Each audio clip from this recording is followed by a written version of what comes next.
வணக்கம்ப்பா.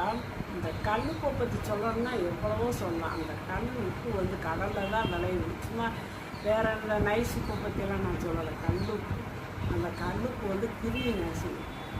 இப்போ வந்து இந்த உடம்புல சொறி சரங்கு வந்தால் கூட நம்ம குடிக்கிற தண்ணியில் ஒரு ஸ்பூன் உப்பை போட்டு கலந்து குடிக்கலாம். அந்த சொறி சரங்கெல்லாம் அப்படியே நாளாக பட்டு போயிடும்.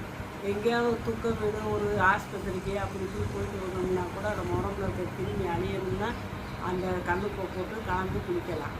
இதே மாதிரி வீடு துடைக்கிறதுக்கு கல்லுப்பை கரைச்சது தண்ணி அங்கங்கே தெளிச்சு இது பண்ணால் நம்ம வீட்டில் கிருமி எல்லாம் தங்காது. அப்புறம் குழந்தைய ஸ்கூலுக்கு போகிறாங்கல்ல, அவங்க வாட்டர் பாட்டிலெல்லாம் அவங்க வாட்டர் சும்மா என்னதே போட்டு அலசினாலும் நீங்கள் கடைசியில் கல்லுப்பை போட்டு தண்ணியை ஊற்றி ஒரு 5 நிமிஷம்னாலும் அதை அப்படியே வச்சுருந்து அப்புறம் நல்லா குளிப்பி இது பண்ணுங்க. அதில் இருக்க கிருமியெல்லாம் செத்து போயிடும். குழந்தைகளுக்கு சளி இனி பிடிக்காது. குழந்தைகளுக்கு ஒரு ஆரோக்கியமான விஷயம்.